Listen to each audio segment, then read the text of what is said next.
Hello my dear friends, welcome to S Class Education. आज आपण पाहणार आहोत 11th standard chemistry lesson number 5 that is chemical bonding. आणि त्यामधला आजचा आपला हा सेकंड व्हिडिओ आहे. फर्स्ट व्हिडिओ मी ऑलरेडी अपलोड केला आहे. सो फ्रेंड्स, जसं की तुम्हाला माहिती आहे अनअकॅडमीवरती दर काही दिवसांनी बऱ्याचशा फ्री टेस्ट होत असतात. तर तुम्ही या टेस्टमध्ये पार्टिसिपेट होऊ शकता. तसेच तुम्हाला फक्त डिस्क्रिप्शनपासून जी लिंक दिली आहे त्याच्यावरती जायचं आहे आणि एनरोलमेंट करायचं आहे. टेस्ट फ्री आहे, सो तुम्ही याच्यामध्ये फ्रीमध्ये पार्टिसिपेट होऊ शकता. जर तुम्हाला कुठेही एनरोलमेंट दरम्यान अडचण आली तर तुम्ही सुहानी 10 हा कोड वापरू शकता जर तुम्हाला कोड वगैरे विचारला तर. आणि याद्वारे तुम्ही याच्यामध्ये टेस्टमध्ये पार्टिसिपेट होऊ शकता. टेस्ट कोण कोण देऊ शकतं तर जे 7th standard to 10th स्टँडर्डमधले students आहेत, 11th आणि 12thमधले आहेत, किंवा ते JEE किंवा नीट देणार असतील ते सगळे स्टुडंट्स ही एक्झाम देऊ शकतात. प्रत्येकासाठी ऑब्व्हियसली पेपर आणि सिलेबस वेगळा असणार आहे. आणि एक्झाम्स फ्री असल्या तरीही तुम्हाला या ठिकाणी बरेचसे प्राइजेस पाहायला मिळतील. सो प्राइजेस तुम्ही या ठिकाणी पाहू शकता. त्यासोबतच अप टू 20 लाखपर्यंत तुमच्या रँकनुसार तुम्हाला कॉलेज ग्रँट देखील मिळू शकते. आणि टेस्ट ऑल इंडिया लेवल होणार आहे. त्यासोबतच अनअकॅडमीवरती काही बॅचेस नवीन सुरू होत आहेत फॉर नीट 2022च्या बॅचसाठी. फर्स्ट आहे नीट ग्लोरी क्रॅश कोर्स आहे. यामध्ये सगळा सिलेबस कंप्लीट केला जातो, फटाफट रिव्हिजन घेतली जाते. सगळे इंडियाचे टॉप एज्युकेटर्स तुम्हाला या ठिकाणी पाहायला मिळतील. बॅच सुरू होणार आहे 9th फेबपासून. नेक्स्ट बॅच आहे ती म्हणजे लास्ट लॅब, अगेन 2022पासून बॅच सुरू होणार आहे. या बॅचेसमध्ये एनरोलमेंट करण्याची लिंक तुम्हाला खाली डिस्क्रिप्शन बॉक्समध्ये मिळेल. त्याद्वारे तुम्ही सबस्क्रिप्शन घेऊ शकता आणि बॅचेसमध्ये एनरोल होऊ शकता. So best of luck for exam and सगळ्यांनी एक्झाम द्या कारण एक्झाम फ्री आहे. महाराष्ट्र बोर्डमधील हा चॅप्टर आहे लेटेस्ट स्टार्ट. याच्यामध्ये या व्हिडिओमध्ये आपण फक्त कोव्हॅलंट बॉन्ड्स पाहणार आहोत. नेक्स्ट व्हिडिओमध्ये आपण पुढचे टॉपिक्स कंटिन्यू करणार आहोत. छोटे व्हिडिओज यासाठी बनवते की प्रत्येकाला टॉपिकनुसार पाहायला व्हिडिओज आवडतात असं मला कळलेलं आहे. सो दॅट्स वाय मी छोटे व्हिडिओज बनवते. Let us see. First of all covalent bond. याच्या आधी आपण आयोनिक बॉन्ड पाहिलं आहे. आयोनिक बॉन्ड काय होतं तर त्याच्यामध्ये जे चार्जेस आहेत तर त्यांचं अट्रॅक्शन व्हायचं. मग कोव्हॅलंट बॉन्डमध्ये काय होणार आहे तर जे इलेक्ट्रॉन्स आहेत त्यांचं शेअरिंग होणार आहे. फॉर एक्झाम्पल तुम्ही जर पाहिलं तर CH4 म्हणजे काय मिथेन. मिथेनमध्ये काय होतं तर कार्बन 4 बॉन्ड्स तयार करणार आहे.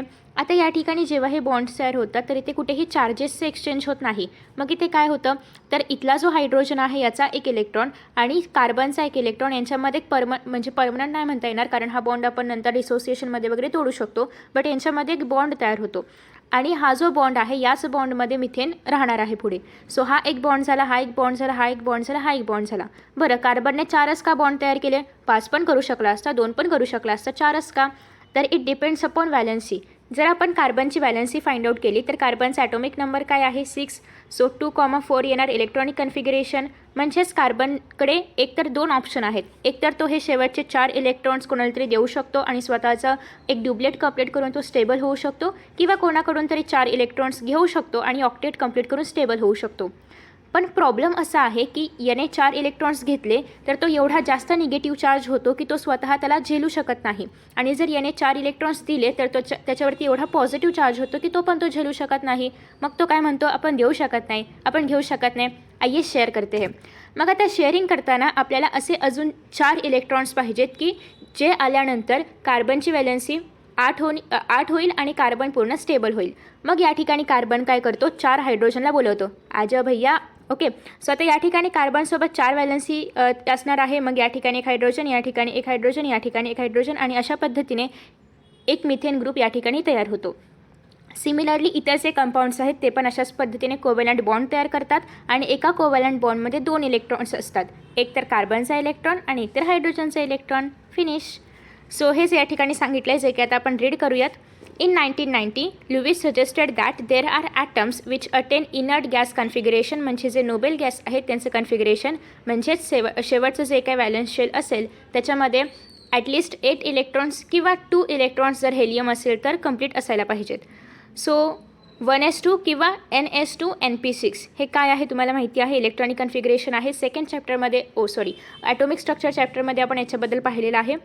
आफ्टर दॅट नेक्स्ट आहे आता हे एकतर each atom contributes 1 electron to the shared pair and has equal claim on the shared electron pair. So जर आपण यांच्यामध्ये पाहिलं जेव्हा कार्बन आणि हायड्रोजन यांच्यामध्ये एक बॉन्ड तयार होतो आहे, तेव्हा या इलेक्ट्रॉनवरती कार्बनचाही तेवढाच हक्क आहे, हायड्रोजनचाही तेवढाच हक्क आहे. अगेन या इलेक्ट्रॉनवरती कार्बनचा तेवढाच हक्क आहे, हायड्रोजनचा पण तेवढाच हक्क आहे. म्हणजे जेव्हा एक बॉन्ड तयार होतो आहे तेव्हा 2 इलेक्ट्रॉन्स जे आपण याच्यामध्ये असणार आहेत किंवा याच्यामध्ये जे शेअर झालेले आहेत त्या दोन्ही इलेक्ट्रॉनवरती हायड्रोजनचा पण सेम कॉन्ट्रीब्युशन आहे किंवा सेम हक्क आहे किंवा सेम दोघं पण क्लेम करू शकतात की हा माझा इलेक्ट्रॉन आहे, कारण हे इलेक्ट्रॉन्स जेव्हा एका बॉन्डमध्ये येत आहेत तेव्हा ते दोघांसाठी आहेत. ओके, सो नेक्स्ट आहे Langmuir called the Lewis electron pair bond a covalent bond, आणि यालाच त्यांनी कोव्हॅलंट बॉन्ड असं नाव दिलं. Thus the concept of covalent bond is known as Lewis Langmuir concept. A shared pair of electron is represented as a dash. जर आपण ionic बॉन्डिंगमध्ये पाहिलं तर आपण NaClमध्ये असं डॅश नाही देत. का नाही देत? कारण त्याच्यामध्ये कुठेही इलेक्ट्रॉन्स शेअर नाही होत आहेत, त्याच्यामध्ये फक्त चार्जेस एक्सचेंज होत आहेत. पण तेच जर आपण CH4मध्ये पाहिलं तर अशा पद्धतीने आपण डॅश देतो. वाय आपण डॅश का देतो? कारण यांच्यामध्ये जो बॉन्ड आहे तो रिप्रेझेंट केला जातो या डॅशच्या हेल्पने. So a covalent bond may be defined as follows. The attractive force which exists due to mutual sharing of electrons between the two atoms of similar electronegativity or having small difference in electronegativities is called a covalent bond. म्हणजेच काय तर carbon आणि hydrogen या दोघांमध्ये फक्त हेच example मी यासाठी घेते कारण हे सगळ्यांना माहिती आहे. तुम्ही वॉटर घेऊ शकता, अगेन कार्बन डायऑक्साईड घेऊ शकता, काही घेऊ शकता, बट मिथेन सगळ्यांना माहिती आहे छोटासा पेटुकला हायड्रोकार्बन आहे. सो दॅट्स वाय मी याला सारखं घेते. ओके, सो कार्बन आणि हायड्रोजन यांच्यामध्ये एक अट्रॅक्टिव्ह फोर्स आहे आणि त्या अट्रॅक्टिव्ह फोर्समुळे दोघांच्यामध्ये एक म्युच्युअल शेअरिंग झालं, एक कॉन्ट्रॅक्ट झालेला आहे की तुमचा इलेक्ट्रॉनही माझा आहे, माझा इलेक्ट्रॉनही तुमचा आहे, आणि अशा पद्धतीने या ठिकाणी एक बॉन्ड तयार होतो आहे. आणि हे जे म्युच्युअल शेअरिंग ज्या ठिकाणी होतं हे आयोनिकमध्ये होत नाही, हे फक्त कोव्हॅलंटमध्ये होतं. सो हे जे म्युच्युअल शेअरिंग आहे, हे जे कॉन्टॅक्ट साईन झालेलं आहे याला आपण म्हणतो कोव्हॅलंट बॉन्ड. सो आता या ठिकाणी जेव्हा कोव्हॅलंट बॉन्ड तयार होतो तेव्हा अजून एक गोष्ट अशी आहे की हे mutual sharing the two atoms of similar electronegativity or having small difference in electronegativities यांच्यामध्येच होतं. म्हणजे काय, जर आपण एच एफ म्हणजे काय हायड्रोजन आणि फ्ल्युरिन यांच्यामधला जर आपण बॉन्ड पाहिला तर या दोघांच्या इलेक्ट्रोनिगेटिव्हिटीमध्ये जास्त एकदम जमीन आसमानाचा फरक नाही आहे, थोडासा डिफरन्स आहे. सिमिलरली जर आपण कार्बन आणि हायड्रोजनमध्ये पाहिलं तरी त्यांच्या इलेक्ट्रोनिगेटिव्हिटीमध्ये जास्त डिफरन्स नाही आहे, एकदम स्लाइटली डिफरन्स आहे आणि त्याच्यामुळेच ते बॉन्ड तयार करू शकतात. आपण असं नाही करू शकत की आपण सोडियम घेतलं आणि पोटॅशियम घेतलं आणि यांचा आपण कोव्हॅलंट बॉन्ड तयार केला, असं काही होऊ शकत नाही. कारण हे एकतर हे दोघं इलेक्ट्रोपॉझिटिव्ह आहेत, त्याच्यामुळे यांच्यामध्ये कुठेही कोव्हॅलंट बॉन्ड पाहायला मिळणार नाही. ओके, त्यासोबतच जर आपण पाहिलं की आपण असे रँडमली कुठलेही दोन इलेक्ट्रॉन म्हणजे रँडमली कुठलेही दोन ॲटम्स घेतले आणि त्यांच्यामध्ये कोव्हॅलंट बॉन्ड तयार केलं असं नाही होत. तर त्यांच्यामध्ये अट्रॅक्शन व्हायला पाहिजे, त्यांच्यामध्ये इलेक्ट्रोनिगेटिव्हिटी सेम असली पाहिजे, स्लाइटली डिफरन्स असला तरी चालेल, बट अट्रॅक्शन तेवढं पाहिजे की जेणेकरून ते अट्रॅक्ट करून एक स्टेबल बॉन्ड तयार करू शकतील आणि that should be quite strong bond. Okay, तर अशा पद्धतीने जे ॲटम्स असतात त्यांच्यामध्ये आपल्याला कोव्हॅलंट बॉन्ड पाहायला मिळतो. ओके, नेक्स्ट आहे आता H2 कसं तयार होतं. H2 कोव्हॅलंट बॉन्ड आहे, H आणि H यांच्यामध्ये एक बॉन्ड तयार होतं. आता हे मी थोडक्यात एक्सप्लेन करते, त्याच्यानंतर आपण हे रेडी करूया. ॲज यू नो की हायड्रोजनकडे एक फक्त सिंगल इलेक्ट्रॉन असतं त्याच्या आउटरमोस्ट शेलमध्ये. सिमिलरली या हायड्रोजनकडे पण सिंगल इलेक्ट्रॉन असणार आहे. सो जेव्हा एखाद्या एलिमेंटला स्टेबल व्हायचं असतं तेव्हा दोन कंडिशन आहेत, एक तर त्याने ड्युप्लेट कंप्लीट करावं, एक तर त्याने ऑक्टेट कंप्लीट करावं. आता मला सांगा हायड्रोजन काय करेल, ड्युप्लेट करेल की ऑक्टेट करेल? ऑब्वियसली ड्युप्लेट करेल, कारण कोणाकडून तरी 7 इलेक्ट्रॉन घेण्यापेक्षा 1 इलेक्ट्रॉन घेणं केव्हाही चांगलं. सो दॅट्स वाय हायड्रोजन या ठिकाणी ड्युप्लेट तयार करतो. मग ड्युप्लेट तयार करण्यासाठी हे जे दोन हायड्रोजन आहेत ते आपापसात म्युच्युअल अंडरस्टँडिंग यांच्यामध्ये होतं आणि यांच्यामध्ये एक म्युच्युअल शेअरिंग होतं. हा म्हणतो माझा इलेक्ट्रॉन हे तुझाच आहे, हा म्हणतो माझा इलेक्ट्रॉन पण तुझा आहे. संपला विषय, दोघांना 2 इलेक्ट्रॉन मिळाले. म्हणजे ह्या हायड्रोजनचा हा इलेक्ट्रॉन आणि जरासा आपण कलर बदलूया, या हायड्रोजनचा हा इलेक्ट्रॉन. अशा पद्धतीने दोघांनी एक बॉन्ड तयार केला आणि याच्यामधले हे जे दोन्ही इलेक्ट्रॉन आहेत ते या हायड्रोजनचे पण आहेत आणि या हायड्रोजनचे पण आहेत. अशा पद्धतीने यांच्यामध्ये एक म्युच्युअल अंडरस्टँडिंगने, म्युच्युअल शेअरिंगने एक बॉन्ड तयार झाला आणि या बॉन्डला आपण म्हणतो कोव्हॅलंट बॉन्ड. सो तेच या ठिकाणी सांगितले. हे जे स्ट्रक्चर्स आहेत ते तुम्ही ऑलरेडी 10th स्टँडर्डमध्ये पाहिलेले आहेत. एक तर तुम्ही डॉट स्ट्रक्चरने रिप्रेझेंट करू शकता, तुम्ही मध्ये डॅश देऊन रिप्रेझेंट करू शकता, तुम्ही स्ट्रक्चर ड्रॉ करू शकता, as you wish you can do. So या ठिकाणी तुम्हाला इलेक्ट्रॉनिक कन्फिगरेशन पाहायला मिळते, 1s1 आहे. आता हायड्रोजनला ड्युप्लेट कंप्लीट करण्यासाठी किंवा स्टेबल होण्यासाठी किंवा इनर्ट गॅस कन्फिगरेशन अटेंड करण्यासाठी या सगळ्यांचा अर्थ एकच होतो की त्याला स्टेबल व्हायचं आहे आणि त्यासाठी त्याला अजून एक इलेक्ट्रॉन पाहिजे. Okay, so when 2 hydrogen atoms approach each other at a certain internuclear distance they share their valence electrons. तू बी अकेला मी बी अकेला दोघं एकत्र आले आणि त्यांच्यामध्ये एक इंटरन्यूक्लियर डिस्टन्सवरती, म्हणजे असं नाही की कुठेही इलेक्ट्रॉन आला आणि कुठेही अट्रॅक्शन झालं आणि कुठेही बॉन्ड तयार झाला असं होत नाही. तर एक पर्टिक्युलर डिस्टन्सवरती आल्यानंतरच त्यांच्यामध्ये बॉन्ड तयार होतो. कारण ॲज यू हॅव सीन की याच्या आधी पण आपण ॲटॉमिक स्ट्रक्चरमध्ये पाहिले की जर जास्त इलेक्ट्रॉन्स न्यूक्लियसच्या जवळ आले तर त्यापासून रिपल्शन होतं. आपल्याला रिपल्शन नाही करायचं, आपल्याला अट्रॅक्शन करायचं आहे. ओके, सो त्याच्यामुळे यांच्यामध्ये एक पर्टिक्युलर डिस्टन्सवरती आल्यानंतर, इंटरन्यूक्लियर डिस्टन्सवरती आल्यानंतर 2 इलेक्ट्रॉन्स जे आहेत त्यांच्यामध्ये अट्रॅक्शन होऊन त्यामध्ये एक बॉन्ड तयार होतं. So the shared pair of electrons belongs equally to both the hydrogen atoms. दोघांकडेही जो इलेक्ट्रॉन असेल तर तो येणार आहे आणि त्याच्यामुळे दोघांचंही ड्युप्लेट कंप्लीट होणार आहे. एक सिंगल कोव्हॅलंट बॉन्ड तयार होतो. सो हे कशाचं एक्झाम्पल आहे, तुम्हाला असं येऊ शकतं की सिंगल कोव्हॅलंट बॉन्डचं एखादं एक्झाम्पल द्या. सो त्या ठिकाणी तुम्ही हायड्रोजन लिहू शकता. ओके, डायॲटॉमिक हायड्रोजन म्हणतो आपण ह्याला, कारण याच्यामध्ये H आणि H असे 2 ॲटम्स प्रेझेंट आहेत. सो याला आपण डायॲटॉमिक म्हणतो. याच्यावरती तुम्हाला शॉर्ट नोट्स वगैरे पण लिहिण्यासाठी येऊ शकतात किंवा एक्सप्लेन करायला येऊ शकतं की फॉर्मेशन ऑफ H2 मॉलिक्यूल कसं होतं, कोणता बॉन्ड याच्यामध्ये असतो, कशामुळे ते फॉर्मेशन करतात किंवा कशामुळे त्यांना बॉन्ड करायची गरज आहे to attain the stability. Okay, संपला विषय. आफ्टर दॅट नेक्स्ट आहे सिमिलर विथ क्लोरीन. क्लोरीन तुम्ही पाहिलं असेल कुठल्या ग्रुपमध्ये येतो, येस हॅलोजन, करेक्ट. सो हॅलोजनमध्ये जर आपण पाहिलं प्रत्येकाची व्हॅलेन्सी किती असते, 1 असते. सो त्यांना फक्त एक सिंगल इलेक्ट्रॉन मिळाला तरीही ते काय होणार आहेत, स्टेबल होणार आहेत, त्यांचं नोबेल गॅस कन्फिगरेशन अचीव केलं जाणार आहे. सो तेच या ठिकाणी क्लोरीनला पण पाहिजे आहे. क्लोरीनला पण फक्त सिंगल इलेक्ट्रॉन पाहिजे जेणेकरून त्याचे जे 17 इलेक्ट्रॉन्स आहेत ते 18मध्ये कन्वर्ट होतील आणि क्लोरीन स्टेबल होईल. मग आता या ठिकाणी जर आपण क्लोरीनचा ॲटॉमिक नंबर पाहिला तो काय आहे, 17 आहे. सो बेसिकली तुम्ही त्याचं इलेक्ट्रॉनिक कन्फिगरेशन अशा पद्धतीने लिहू शकता. हे कसं लिहिलं जातं हे सगळं तुम्हाला ॲटॉमिक स्ट्रक्चरमध्ये तुम्ही पाहिलेलं आहे. सो बेसिकली आता इथे जर आपण पाहिलं तर 3p6 असतं, बट या ठिकाणी काय आहे, हे कशाचं आहे, नोबेल गॅसचं आहे.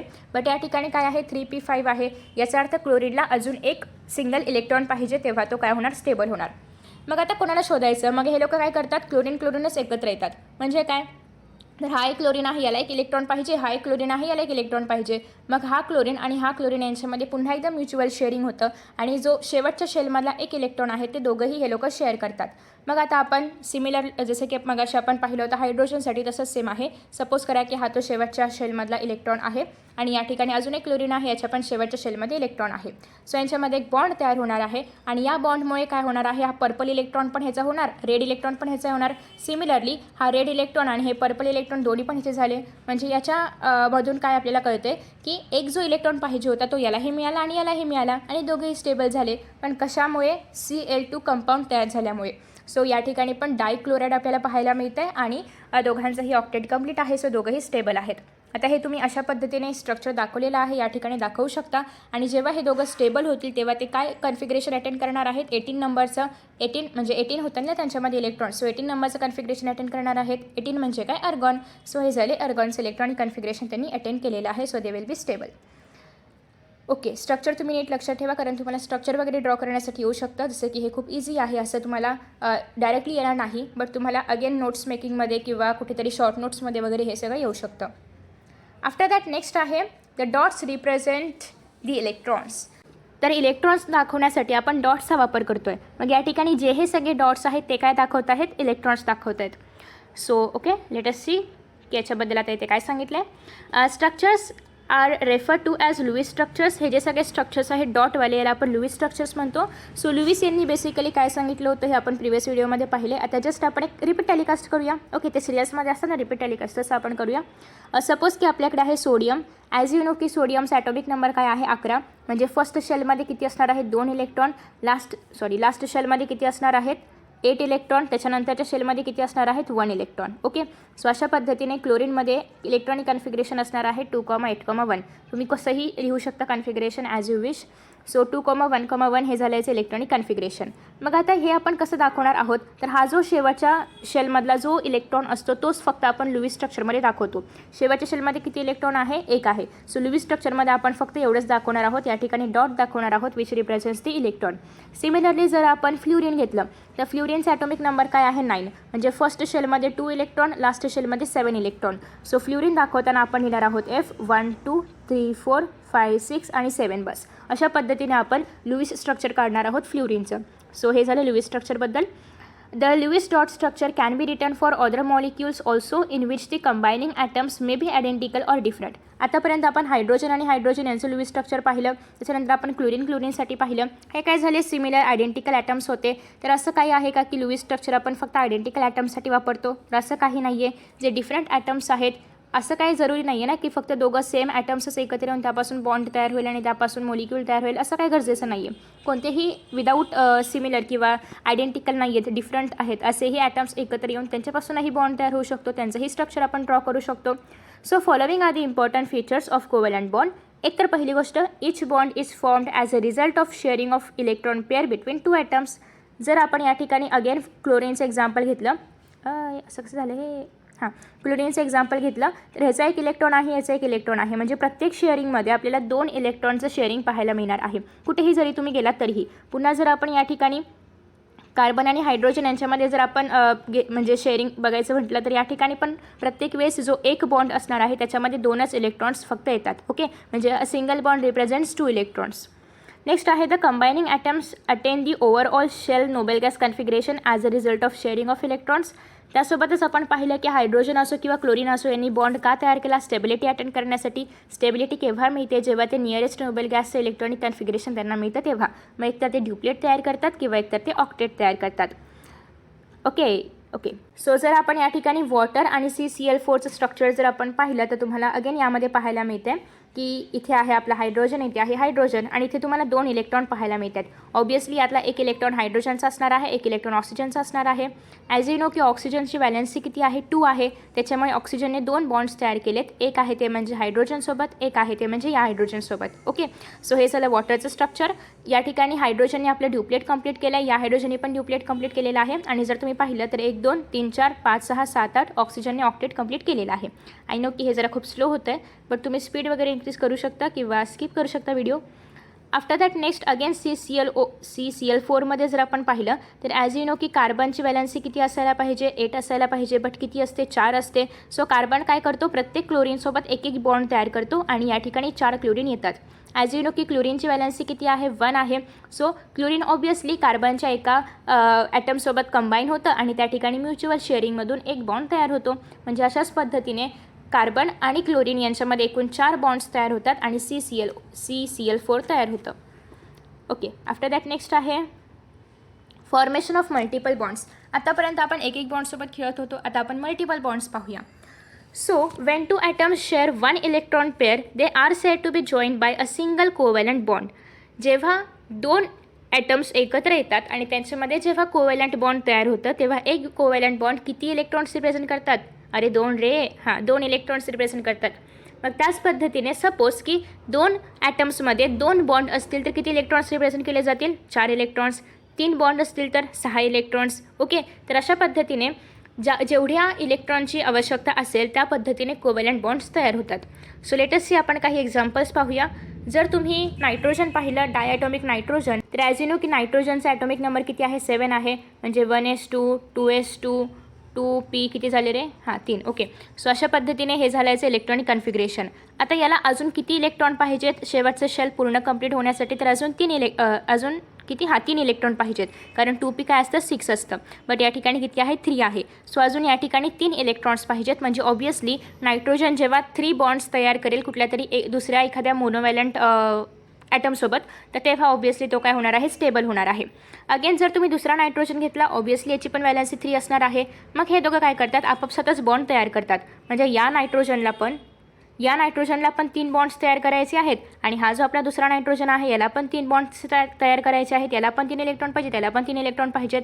मग हे काय करतात, आपापसातच जे आपले इलेक्ट्रॉन्स आहेत तर ते शेअर करतात आणि अशा पद्धतीने यांच्यामध्ये एकाच वेळी 3 बॉन्ड्स तयार होतात. म्हणजे मल्टिपल बॉन्ड्स झाले. म्हणजे यांनी एकाच वेळी काय केलेलं आहे, 6 इलेक्ट्रॉन्स जे आहेत तर ते शेअर केलेले आहेत 3 बॉन्ड्समध्ये. सो हे जे स्ट्रक्चर कसं ड्रॉ करायचं ते तुम्ही या ठिकाणी पाहू शकता. आता तरी पण मी या ठिकाणी बाजूला ड्रॉ करून दाखवते.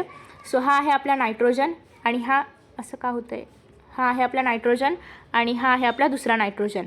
सो याच्यामध्ये किती असणार आहेत, एकूण इलेक्ट्रॉन्स किती असणार आहेत शेवटच्या शेलमध्ये, 5 असणार आहेत. सो 1 2 3 4 5. ओके, याच्यामध्ये पण 1 2 3 4 आणि 5. आता यांच्यामध्ये 3 अजून इलेक्ट्रॉन्स याला पाहिजेत आणि 3 अजून इलेक्ट्रॉन्स याला पाहिजेत. मग हे 3 इलेक्ट्रॉन्स आले इकडे, यांच्यामध्ये काय तयार झालं, बॉन्ड. सिमिलरली जेव्हा इकडचे इलेक्ट्रॉन्स इकडे येतात, ऑब्वियसली इकडचे इलेक्ट्रॉन्स पण इकडे जात आहेत. सो अशाच पद्धतीने यांच्यामध्ये बॉन्ड होतो.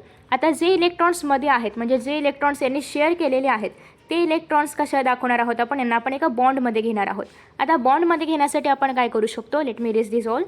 आणि या ठिकाणी आहे, हे झाले आपले बॉन्डवाले इलेक्ट्रॉन्स. सो ज्यांनी बॉन्ड तयार केला आहे त्यांना आपण मध्ये घेतो अशा पद्धतीने आणि मग यांच्यामध्ये आपण सर्कल ड्रॉ करतो. हे 2 सर्कलच्या मध्ये आहेत, हे काय दाखवत आहेत की हे जे 6 इलेक्ट्रॉन्स आहेत ते काय आहेत, दोघांसाठी पण आहे, त्याच्यासाठी पण आहे आणि याच्यासाठी पण आहे. तर असं आपण हे स्ट्रक्चर ड्रॉ करतो. आय नो की तुम्हाला सगळ्यांना हे माहिती आहे, बट तरीही मी पुन्हा एकदा सगळं सांगते. नेक्स्ट आहे सिमिलरली जर आपल्याला कार्बन डायऑक्साईड हवं असेल तर ॲज यू नो की कार्बनची व्हॅलन्सी किती आहे, 4 आहे. ऑक्सिजनची किती आहे, 2 आहे. अगेन या ठिकाणी 2 ऑक्सिजन आहेत. तर आपण काय करू शकतो, याच्यामध्ये आता हा एक प्रश्न असतो की कार्बन आणि ऑक्सिजन आहे, यांच्यापैकी मध्ये कोणाला घ्यायचं. तर आपण यांच्यामध्ये घेणार आहोत कार्बनला आणि दोन्ही साईडून येणार आहेत 2 oxygen. Okay, so double bond यासाठी, कारण ऑब्वियसली जो ऑक्सिजन आहे तर तो डबल बॉन्ड तयार करतो. सो या ठिकाणी 2 बॉन्ड्स, या ठिकाणी 2 बॉन्ड्स आणि ॲज यू सी की या ठिकाणी कार्बनला देखील 4 इलेक्ट्रॉन्स हवे असतात आणि ते या ठिकाणी मिळालेले आहेत. आणि अशा पद्धतीने कार्बनची व्हॅलन्सी पण कंप्लीट झाली आहे आणि ऑक्सिजनची व्हॅलन्सी पण कंप्लीट झालेली आहे. सो हे स्ट्रक्चर, डॉट स्ट्रक्चर तुम्ही या ठिकाणी पाहू शकता, हे आहे ते स्ट्रक्चर. अगेन नेक्स्ट आहे C2H2. C2H2 मध्ये काय होणार आहे, म्हणजे 2 कार्बन आहेत या ठिकाणी आणि 2 कार्बनच्या मध्ये आपल्याला द्यायचा आहे एक बॉन्ड. सध्या मी एकच बॉन्ड लिहिला आहे. आता आपण व्हॅलन्सी याच्यानंतर बॅलन्स करूया. नेक्स्ट आहेत 2 हायड्रोजन. सो मी एक हायड्रोजन याला देते आणि एक हायड्रोजन याला देते. आता या ठिकाणी कार्बनची फक्त 2च व्हॅलन्सी सॅटिस्फाय झालेली आहे. आता आपण काय करूया, बाकीच्या ठिकाणी पण व्हॅलन्सी सॅटिस्फाय केली पाहिजे. मग आपल्याकडे अजून कोणते ॲटम्स आहेत का नाही, कारण 2 कार्बन आहेत, 2 हायड्रोजन आहेत, संपला विषय. मग आपण काय करू शकतो, यांच्यामध्ये आपण बॉन्ड वाढवू शकतो to attain the stability and to attain the, म्हणजे एक व्हॅलन्सी कंप्लीट होण्यासाठी आणि स्टेबिलिटी अटेन करण्यासाठी यांच्यामध्ये मी काय केलं, 3 बॉन्ड्स दिले. म्हणजेच या ठिकाणी 1 2 3 आणि 4 4 बॉन्ड्स तयार झाले आणि अशा पद्धतीने कार्बनची व्हॅलन्सी कंप्लीट झालेली आहे C2H2 मध्ये. सो इन दिस वे आपण मल्टिपल बॉन्ड्स देखील तयार करतो. आफ्टर दॅट नेक्स्ट आहे Lewis structures, Lewis representations of simple molecules. Lewis dot structures show a picture of bonding in molecules and ions in terms of the shared pairs of electron and the octet rule. Octet rule म्हणजे काय, तेच ते की आपल्याला काय करायचे असते, valency complete करायची असते, म्हणजेच ऑक्टेट किंवा ड्युप्लेट तयार करायचं असतं डॉट स्ट्रक्चरच्या हेल्पने. सो नेक्स्ट आहे although such a picture does not explain completely the bonding and behaviour of a molecule, it helps to understand the formation and properties of molecule. So आता हे जे लुईस डॉट स्ट्रक्चर आपण आतापर्यंत पाहतोय, तर हे नक्की कसं ड्रॉ करायचं याच्यात आपण काही स्टेप्स पाहतोय आणि अजून काही एक्झाम्पल्स पण आपण पाहणार आहोत. आपल्याला काही स्टेप्स पाहायला मिळत आहेत की आपण लुईस स्ट्रक्चर कशा पद्धतीने एक्सप्लेन करतो. बट आय थिंक की तुम्हाला स्टेप्सपेक्षा मी जर एक्झाम्पल दिलं तर जास्त चांगलं समजेल. सो फर्स्ट ऑफ ऑल यांनी काय सांगितलं आहे की जस्ट तुम्हाला सगळ्यात पहिल्यांदा सपोज की जर आपण हायड्रोजन घेतलं तर याची व्हॅलन्सी माहिती पाहिजे, किती आहे, 1 आहे. सो तुम्ही याला कोणासोबत रिॲक्ट करणार आहात, अगेन आपण घेऊया कार्बनसोबत रिॲक्ट करणार आहोत. तर कार्बनची व्हॅलन्सी माहिती असली पाहिजे, किती आहे, 4 आहे. सो आता यांचं एक स्केलेटन तयार करायचं आहे की तुम्ही कशा पद्धतीने यांच्यामध्ये रिॲक्शन करणार आहात. सगळ्यात पहिल्यांदा तर सिंगल बॉन्ड्स तयार करायचे आहेत. सो माझ्याकडे कार्बन आहे आणि माझ्याकडे एक हायड्रोजन आहे आणि अजून एक कार्बन घेऊया आपण, कारण आपल्याला एक बॉन्ड तयार करायचं आहे आणि अजून एक हायड्रोजन पण घेऊया. सो मी काय केलं, जस्ट यांना मल्टिप्लाय केले, कारण आपल्याकडे तेवढे ॲटम्स तर पाहिजेत व्हॅलन्सी सॅटिस्फाय करण्यासाठी. सो या ठिकाणी मी अजून एक कार्बन घेतला आणि अजून एक हायड्रोजन घेतला. सो आता मला यांना अशा पद्धतीने अरेंज करायचं आहे की सगळ्यांची व्हॅलन्सी सॅटिस्फाय होईल आणि सगळ्यांपासून एक स्ट्रक्चर तयार होईल. मग मी आता काय करणार आहे, कार्बन हायड्रोजन. ओके, मी बॉन्ड्स तयार केले. माझे ॲटम्स या ठिकाणी संपलेले आहेत, कारण मी फक्त 2च कार्बन वापरणार होते आणि 2च हायड्रोजन वापरणार होते. सो आता मला काय करायचं आहे, एवढं स्ट्रक्चर मी तयार केलं. व्हॅलन्सी सॅटिस्फाय झाली आहे का, फक्त हायड्रोजनची झाली आहे, कार्बनची नाही झाली आहे. मग आता सेकंड स्टेपला काय करायचं की किती व्हॅलन्सी बाकी आहे कार्बनची, अजून 2 व्हॅलन्सी बाकी आहेत. म्हणजेच या ठिकाणी तुम्हाला अजून 4 इलेक्ट्रॉन्स शेअर करायचे बाकी आहेत. मग तुम्ही या ठिकाणी काय करणार आहात, याच्यानंतर एवढं सगळं करून झाल्यानंतर मग तुम्ही डबल बॉन्ड कुठे हवा आहे किंवा ट्रिपल बॉन्ड कुठे हवा आहे ते पाहणार आहात. सो आता या ठिकाणी तुम्हाला अजून 2 बॉन्ड्स इन्क्रीज करावे लागतील, म्हणजे या ठिकाणी काय आले, एकूण 3 बॉन्ड्स आले. मग आता या ठिकाणी स्ट्रक्चर जे आहे ते सॅटिस्फाय झालं आहे का, ऑब्वियसली झालं आहे. आपल्याकडे कार्बनच्या व्हॅलन्सी कंप्लीट आहेत, हायड्रोजनच्या व्हॅलन्सी कंप्लीट आहेत, सगळं काही कंप्लीट आहे. आता हे लुईस स्ट्रक्चरमध्ये कसं दाखवायचं, तर तुम्ही या ठिकाणी घेणार आहात 1 2 3 1 2 3, या ठिकाणी कार्बन आहे आपला, या ठिकाणी 1 2 हायड्रोजन आणि या ठिकाणी 1 2 हायड्रोजन. ओके, संपलं. तर अशा पद्धतीने आपण हे स्ट्रक्चर दाखवणार आहोत. अगेन तुम्हाला जर हवं असेल तर तुम्ही हे जे इलेक्ट्रॉन्स आहेत तर ते देखील जॉईन करू शकता आणि या ठिकाणी बॉन्ड आहे असं पण दाखवू शकता. ओके, सो हे झालं आपलं लुईस स्ट्रक्चर. सो हेच या ठिकाणी सांगितले, डिटेलमध्ये सांगितले. अजून त्यांनी काही पॉईंट्स ॲड केलेत 5th 6th 7th, ते काय आहेत ते आता आपण पाहूया. फॉर एक्झाम्पल आपल्याकडे आहे HNO3. ओके, HNO3 हा एक कंपाऊंड आपल्याकडे आहे. H म्हणजे काय, हायड्रोजन व्हॅलेन्सी आहे 1. N म्हणजे काय, नायट्रोजन व्हॅलेन्सी आहे 3. O म्हणजे काय, ऑक्सिजन व्हॅलेन्सी किती असते 8 2,6. ओके, म्हणजे या ठिकाणी व्हॅलेन्सी किती असणार आहे 2 असणार आहे. असेच आपल्याकडे 3 ऑक्सिजन आहेत म्हणजे प्रत्येकाची 2 2 2 व्हॅलेन्सी असणार आहे. ओके, सो आता याचं स्ट्रक्चर आपण कसं ड्रॉ करायचं, तर सगळ्यात पहिल्यांदा सेंटर ॲटम यामधून फाइंड आउट करायचा. जो सगळ्यात जास्त इलेक्ट्रोनिगेटिव्ह असणार आहे तर तो कुठे येतो, आजूबाजूला येतो. जो पॉझिटिव्ह असणार आहे या तिघांपैकी तो कुठे येणार आहे, मध्ये येणार आहे. So as you can clearly define की या ठिकाणी पॉझिटिव्ह कोण आहे, नायट्रोजन आहे. या तिघांपैकी ओळखायचं आहे. तिघांपैकी थोडंसं इलेक्ट्रो पॉझिटिव्ह कोण आहे, नायट्रोजन आहे. सो आपण मध्ये घेणार आहोत नायट्रोजनला. नायट्रोजनची व्हॅलेन्सी किती आहे 3 आहे. आधी मी सगळे बाकीचे इलेक्ट्रॉन्स ड्रॉ करते. किती आहेत 1 2 3 4 5 6 7 8. ओके, सगळे इलेक्ट्रॉन्स मी ड्रॉ केले. नेक्स्ट स्टेप मला काय करायची आहे या ठिकाणी की यांच्यामध्ये आता ऑक्सिजनला ॲड करायचं आहे. सो मी इथे एक 3 माझ्याकडे आहेत. सो मी कसेही 3 कुठेही ॲड करू शकते. आता या ठिकाणी ऑक्सिजनची व्हॅलेन्सी सॅटिस्फाय होते का, तर नाही होते. एकच बॉन्ड तयार झाले. ऑक्सिजनला किती पाहिजे, 2 2 बॉन्ड तयार झालेले पाहिजेत.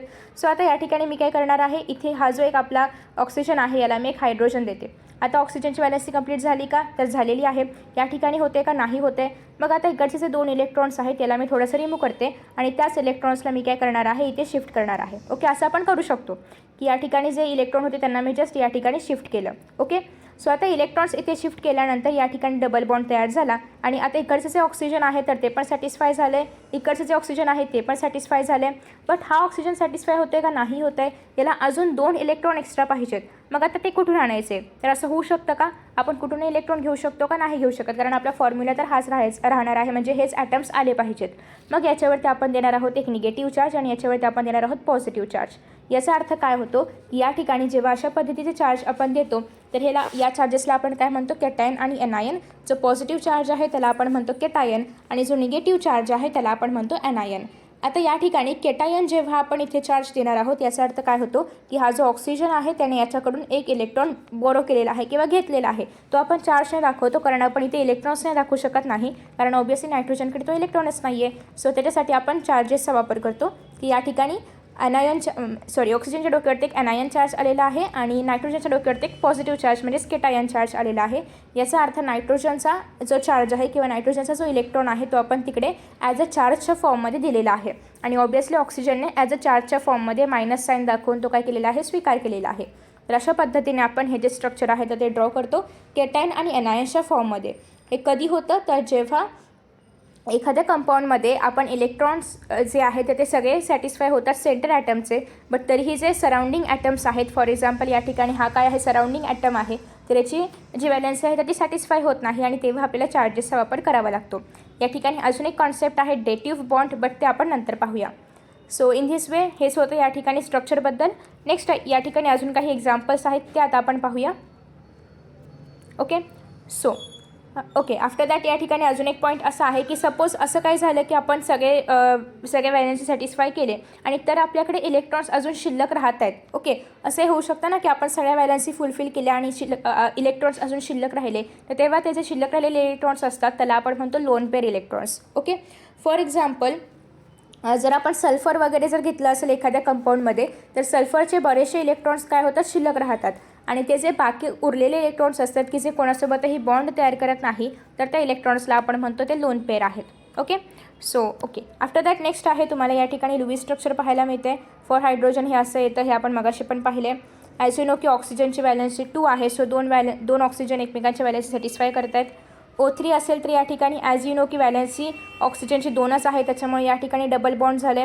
या ठिकाणी सिंगलच बॉन्ड आहे आणि त्याच्यामुळे एका ऑक्सिजनची व्हॅलेन्सी नाही भागली आहे. मग या ठिकाणी काय झालेलं आहे, आपण चार्जेसचा वापर केला आहे की ते निगेटिव्ह चार्ज आहे ते पॉझिटिव्ह चार्ज आहे. ओके, आफ्टर दॅट नेक्स्ट आहे NF3मध्ये ॲज युज्युअल सिम्पल स्ट्रक्चर तयार झाले. नेक्स्ट आहे CO3 2- याचा अर्थ काय की या पूर्ण कंपाऊंडवरती 2- चार्ज आहे, तो आपण अशा पद्धतीने एक स्क्वेअर ब्रॅकेट करतो आणि दाखवतो. याचा अर्थ काय होतो की जेव्हा आपण हे स्ट्रक्चर ड्रॉ करणार आहोत, हे स्ट्रक्चर ॲज युजल सिम्पल या पद्धतीनेच ड्रॉ करायचं आहे. स्ट्रक्चर ड्रॉ केल्यानंतर मात्र बाहेर आपल्याला जो काही चार्ज दिला असेल तर द्यायचा आहे. आता या ठिकाणी चार्ज नाही दिला, याचा अर्थ आपल्याला चार्ज लिहायची गरज नाही आहे. पण जर चार्ज दिला असेल तर तो आपल्याला लिहावा लागतो, कारण ऑब्व्हियसली तो चार्ज दिला याचा अर्थ त्या कंपाऊंडने 2 एक्स्ट्राचे इलेक्ट्रॉन्स कुठून तरी घेतलेले आहेत आणि त्यामुळे त्यांच्यावरती 2- हा चार्ज आला आहे. ओके, सो तो आपण या ठिकाणी मेन्शन केला पाहिजे. हे स्ट्रक्चर आपण मगाशीच पाहिलं कसं ड्रॉ करायचं ते. सो आय होप की तुम्हाला ते समजलं असेल. आता आपण काही सॉल्ड एक्झाम्पल्स पाहणार आहोत. सो फर्स्ट आहे write Lewis structure of nitrate ion म्हणजेच NO2-. ओके, सो NO2- आपण आता स्ट्रक्चर ड्रॉ करणार आहोत. सगळ्यात पहिल्यांदा आपल्याला सगळ्यांच्या व्हॅलन्सी माहिती असल्या पाहिजेत. N म्हणजे काय, नायट्रोजन, व्हॅलन्सी किती आहे 3 आहे. O म्हणजे ऑक्सिजन, व्हॅलन्सी किती असते 2 असते. 2 ऑक्सिजन असल्यामुळे दुसऱ्याची पण व्हॅलन्सी किती आहे 2 आहे आणि पूर्ण कंपाऊंडवरती एकत्रित चार्ज येणार आहे निगेटिव्ह. सो आता आपण इथे ड्रॉ करणार आहोत एक छानसं छोटंसं स्ट्रक्चर NO2-. ओके, सगळ्यात पहिल्यांदा आपण नायट्रोजन घेऊया. याचे आपण सगळे इलेक्ट्रॉन्स लिहूया 1 2 3 4. इथे आहे आपल्याकडे एक ऑक्सिजन, इथे आहे आपल्याकडे एक ऑक्सिजन. सो अशा पद्धतीने 1 2 3 4 5 6 इलेक्ट्रॉन्स झालेत. आता आपल्याकडे अजून 2 इलेक्ट्रॉन्स शिल्लक आहेत, त्या आपण खाली देऊया. अशा पद्धतीने या ठिकाणी नायट्रोजनचं स्ट्रक्चर पूर्ण झालेलं आहे. ओके, पण इथे जर तुम्ही पाहिलं तर हा ऑक्सिजन तर सॅटिस्फाय आहे, याला याचे 2 बॉन्ड्स मिळालेले आहेत. बट या ऑक्सिजनला फक्त एकच बॉन्ड मिळाला, याचा एक बॉन्ड कमी आहे. मग आता या ठिकाणी आपण काय पाहायचं की या कंपाऊंडवर कुठला चार्ज आहे का. आता ॲज यू कॅन सी की या कंपाऊंडवरती निगेटिव्ह चार्ज आहे. याचा अर्थ या पूर्ण कंपाऊंडला काय यायला पाहिजे, निगेटिव्ह चार्ज यायला पाहिजे. सो आपण या पूर्ण कंपाऊंडला देणार आहोत या ठिकाणी निगेटिव्ह चार्ज आणि याच्या डोक्यावरती येणार आहे मायनस. ओके, बट आता इथे जर तुम्ही पाहिलं तर या ठिकाणी सगळे इलेक्ट्रॉन्स तुम्हाला पाहायला मिळतात का नाही. तो ते जे उरलेले इलेक्ट्रॉन्स आहेत ते आता आपण ड्रॉ करणार आहोत. फॉर एक्झाम्पल या ठिकाणी 1 2 3 4 5 6 7 8 याची व्हॅलन्सी कंप्लीट झालेली आहे. याचे सगळे इलेक्ट्रॉन्स पण दाखवून झालेले आहेत. अगेन फॉर नायट्रोजन 1 2 3 4 5 6 7 8 सगळे इलेक्ट्रॉन्स दाखवलेले आहेत. आता या ऑक्सिजनसाठी आपण बघूया कुठले इलेक्ट्रॉन्स दाखवायचे बाकी आहेत आणि ते इलेक्ट्रॉन्स आपण आपल्याला दाखवावे लागतात. सो 2 इलेक्ट्रॉन्स ऑलरेडी दाखवलेले आहेत या ठिकाणी. आता आपल्याला दाखवायचे आहेत अजून 6 इलेक्ट्रॉन्स. यांच्यामध्ये झाला एक सिंगल बॉन्ड. आता 1 2 3 4 5 6. ओके, सो याचा अर्थ इथे आपण जे मायनस साईन दिलेला आहे याचा अर्थ काय होतो की याने एखादा इलेक्ट्रॉन बॉरो केलेला आहे इकडची व्हॅलन्सी सॅटिस्फाय व्हावी यासाठी. सो याने मायनस चार्ज काय घेतलेला आहे, इकडची व्हॅलन्सी सॅटिस्फाय व्हावी यासाठी घेतलेला आहे. सो इन दिस वे आपण हे स्ट्रक्चर ड्रॉ करतो. तुम्हाला या ठिकाणी स्ट्रक्चर्स पण ड्रॉ करून दिलेले आहेत. कुठे गेलं, हां, तर तुम्ही या ठिकाणी स्ट्रक्चर्स पण पाहू शकता. बाकी तुम्ही जेव्हा एक्झाममध्ये सॉल्व करणार आहात तेव्हा तुम्ही मोस्टली स्टेप्स नाही रेफर करत, किंवा तुम्हाला आलाच हा क्वेश्चन तर लयतले 2 गुणांसाठी येऊ शकतो आणि 2 गुणांना फक्त ह्याचं इलेक्ट्रॉनिक कन्फिगरेशन लिहिणं, व्हॅलन्सी काय आहे ते लिहिणं एवढं अपेक्षित असतं आणि त्याच्यानंतर तुम्ही आन्सर फाइंड आउट करणं. ओके, आणि स्ट्रक्चर्स व्यवस्थित ड्रॉ करणं. कुठेही तुम्ही एखादा इलेक्ट्रॉन जरी मिस केला तरी तुमचा मार्क्स पण मिस होऊ शकतात. सो नेक्स्ट आहे 5.2 write the Lewis dot structure of carbon monoxide. So again या ठिकाणी तुम्ही जर पाहिलं तर तुम्हाला कार्बनचं इलेक्ट्रॉनिक कन्फिगरेशन माहिती असलं पाहिजे, ऑक्सिजनचं माहिती असलं पाहिजे आणि त्याच्या आधारे तुम्ही व्हॅलन्स इलेक्ट्रॉन्स फाइंड आउट करणार आहात. सो ॲज यू नो की कार्बनचा ॲटॉमिक नंबर आहे 6. So 1s2 2s2 2p2. So हे झालं electronic configuration of carbon. Next for ऑक्सिजनचा ॲटॉमिक नंबर आहे 8. So 1s2 2s2 2p4. So हे आलेलं आहे for the oxygen. As you can see की या ठिकाणी 2 इलेक्ट्रॉन्स आहेत आउटसाईडला. अजून किती इलेक्ट्रॉन्स लागतील, 4 लागतील. या ठिकाणी 4 आहेत, अजून किती लागतील, 2 लागतील. म्हणजे ऑक्सिजनला किती बॉन्ड्स तयार करायचे, 2. कार्बनला तयार करायचे आहेत 4 बॉन्ड्स. इकडे कार्बन आणि ऑक्सिजनमध्ये इथे किती व्हॅलन्सी आहे, 4 व्हॅलन्सी आहे. इथे किती व्हॅलन्सी आहे, व्हॅलन्स इलेक्ट्रॉन्स किती आहेत, 6 व्हॅलन्स इलेक्ट्रॉन्स आहेत. म्हणजे आपल्याला लुईस डॉट स्ट्रक्चरमध्ये किती इलेक्ट्रॉन्स दाखवायचे आहेत, 6 आणि 4 10 इलेक्ट्रॉन्स. सो आता आपण त्या पद्धतीने स्ट्रक्चर ड्रॉ करूया. या ठिकाणी आहे आपला कार्बन, या ठिकाणी आहे ऑक्सिजन. या ठिकाणी आपल्याला ड्रॉ करायचे आहेत किती इलेक्ट्रॉन्स, 4 1 2 3 4 आणि या ठिकाणी ड्रॉ करायचे आहेत आपल्याला 6 इलेक्ट्रॉन्स 1 2 3 4 5 6. आता आपण यांच्यामध्ये पेअर तयार करूया. सो ही एक पेअर झाली. ओके, एक पेअर झाली. नेक्स्ट आता जेव्हा आपण ही पेअर तयार करते ऑब्वियसली हे पण इलेक्ट्रॉन्स कार्बनला मिळालेले आहेत. म्हणजे कार्बनकडे आता एकूण किती इलेक्ट्रॉन्स झाले पेअरिंगमधले 1 2 3 4 5 6 झाले. ओके, 6 झाले. आता कार्बनला अजून किती इलेक्ट्रॉन्स पाहिजेत, पूर्ण त्याची व्हॅलन्सी कंप्लीट करण्यासाठी अजून 2 इलेक्ट्रॉन्स त्याला पाहिजेत. म्हणजे अजून 2 बॉन्ड्स कार्बनने तयार केले पाहिजेत. ओके, सो हे झालं आपला फर्स्ट बॉन्ड. ओके. आता नेक्स्ट या ठिकाणी जर आपण पाहिलं तर ऑक्सिजनची जी व्हॅलन्सी आहे ती सॅटिस्फाय झाली आहे का, तर नाही. अजून एक बॉन्ड जर आपण तयार केला तर या ठिकाणी ऑक्सिजनची पण व्हॅलन्सी सॅटिस्फाय होईल. सो या ठिकाणी आपण जो ऑक्सिजन आहे त्याला आपण इकडे शिफ्ट करूया. म्हणजे हा जो एक मिनिट इरेज करायचं होतं. हां, इकडचे जे वरचे 2 इलेक्ट्रॉन्स आहेत त्यांना मी काय करणार आहे, या ठिकाणी शिफ्ट करणार आहे. आणि या ठिकाणी ऑक्सिजनने अजून एक बॉन्ड तयार केलेला आहे कार्बनसोबत. आणि या ठिकाणी इथले जे 2 इलेक्ट्रॉन्स आहेत ते पण मी इकडे शिफ्ट करते. ॲक्च्युली हे ड्रॉ करण्यासाठी जरासा वेळ लागतो आहे, बट लेट्स सी. या ठिकाणी हे जे कार्बनचे 2 इलेक्ट्रॉन्स आहेत ते सपोज करा की या ठिकाणी नाही आहेत आणि त्यांना मी काय केलेलं आहे, इथे शिफ्ट केलेलं आहे. सो हे आले आपले कार्बनचे 2 इलेक्ट्रॉन्स आणि या ठिकाणी आले आपले ऑक्सिजनचे 2 इलेक्ट्रॉन्स आणि यांच्यामध्ये तयार झालेला आहे बॉन्ड. आता जर आपण या ठिकाणी पाहिलं इथे किती इलेक्ट्रॉन्स शेअरिंगमध्ये आहेत, 6 इलेक्ट्रॉन्स शेअरिंगमध्ये आहेत. म्हणजे बाजूला किती इलेक्ट्रॉन्स असले पाहिजेत, अजून 2 तरच ऑक्टेट कंप्लीट होईल. सो हे झाले 2 इलेक्ट्रॉन्स ऑक्सिजनचे आणि या ठिकाणी आहेत, या ठिकाणी आपल्याला एक्स्ट्रा 2 इलेक्ट्रॉन्स लिहावे लागत आहेत. ओके. सो आता जर तुम्ही या ठिकाणी पाहिलं तर ऑक्सिजन या ठिकाणी पूर्णतः सॅटिस्फाय आहे का, तर येस नक्कीच. तुम्ही या ठिकाणी पाहू शकता की ऑक्सिजनमध्ये एक्झॅक्टली 8 इलेक्ट्रॉन्स झालेले आहेत. पण कार्बनमधले हे जे 2 इलेक्ट्रॉन्स आहेत तर ते कसे आहेत, बाकी आहेत. आणि याला आपण म्हणतो लोन पेअर, कारण यांचा कुठेच बॉन्ड तयार नाही झाला. यांच्यामध्ये जे 3 इलेक्ट्रॉन्स होते आणि इकडचे जे 3 असे मिळून एकूण 6 जे इलेक्ट्रॉन्स आहेत त्यांचे ते गेले बॉन्डिंगमध्ये. मात्र या ठिकाणी जर आपण पाहिलं तर कार्बनमध्ये कुठेही बॉन्ड तयार नाही झाला आणि त्याच्यामुळे हे जे उरलेले इलेक्ट्रॉन्स जे आपण बोरो केलेले आहेत त्या इलेक्ट्रॉनला आपण म्हणणार आहोत, काय म्हणणार आहोत, लोन पेअर. आता तुम्ही म्हणाल मग हे जर आपण असे घेतले, म्हणजे हे जे इलेक्ट्रॉन्स आहेत ते पण आपण इथे घेऊन हे पण आपण इलेक्ट्रॉन इथे घेऊन याच्यामध्ये एक बॉन्ड तयार करू शकतो, तर असं नाही होऊ शकत. कारण जर आपण ऑक्सिजनसाठी पाहिले तर ऑक्सिजन ऑलरेडी सॅटिस्फाय झालेला आहे. ऑक्सिजनची व्हॅलन्सी ऑलरेडी कंप्लीट झालेली आहे. त्याच्यामुळे आपण इकडचे ऑक्सिजनचे इलेक्ट्रॉन्स इकडे घेऊ शकत नाही. कारण ऑक्सिजनमधले हे जे इलेक्ट्रॉन्स आहेत ते लोन पेअर नाही आहेत. ते ऑलरेडी पहिल्यापासून ऑक्सिजनकडे आहेत. ते कुठूनही त्याने बोरो वगैरे केलेले नाही आहेत. ते त्याचे ऑलरेडी स्वतःचे इलेक्ट्रॉन्स आहेत. But in the case of carbon असं नाही आहे. कार्बनसाठीचे हे जे इलेक्ट्रॉन आहे त्यांचा बॉन्ड व्हायला पाहिजे होता, बट तो नाही झाला आहे आणि त्याच्यामुळे ते इलेक्ट्रॉन्स काय होणार आहेत, लोन पेअरमध्ये राहणार आहेत. याचा अर्थ या ठिकाणी ऑक्सिजनचं पूर्ण सॅटिस्फॅक्शन झालेलं आहे, मात्र या ठिकाणी कार्बनचं सॅटिस्फॅक्शन नाही झालं आहे आणि कार्बनचं या ठिकाणी ऑक्टेट कंप्लीट नाही झालं आहे. Okay. So in this way आपण हे स्ट्रक्चर ड्रॉ करतो. तुम्हाला या ठिकाणी डॉट स्ट्रक्चर वगैरे सगळं काही पाहायला मिळते. सो तुम्ही हे नोट डाऊन करू शकता. अजून एक या ठिकाणी छोटंसं लिहून दिलेलं आहे की इच हायड्रोजन ॲटम अटेस्ट दी कन्फिगरेशन ऑफ हेलियम. हे सगळ्यात महत्त्वाचं आहे, कारण आपण इतर जे सगळे ॲटम्स आहेत त्यांचं आपण कन्फिगरेशन 8 करायला बघतो, म्हणजे 8 स्टेबल इलेक्ट्रॉन्स व्हॅलन्स शेलमध्ये असायला पाहिजेत असं पाहतो. पण in the case of hydrogen आपल्याला फक्त 2च इलेक्ट्रॉन्स व्हॅलन्स शेलमध्ये असायला हवेत, कारण त्याच्या आधारे आपण हेलियमचं जे इलेक्ट्रॉनिक कन्फिगरेशन आहे ते इझिली अटेंड करू शकतो. So simple. In this way आपण कोव्हॅलंट बॉन्ड काय असतात, कसे तयार होतात, लुईस डॉट स्ट्रक्चर काय आहे, कसं ड्रॉ करायचं, या सगळ्या गोष्टी पाहिलेल्या आहेत. नेक्स्ट आता आपण पाहणार आहोत ते म्हणजे फॉर्मल चार्ज, जो की नेक्स्ट व्हिडिओमध्ये. सो आय होप की तुम्हाला हा व्हिडिओ आवडला असेल. Thank you so much for watching this video. See you in the next video. Bye.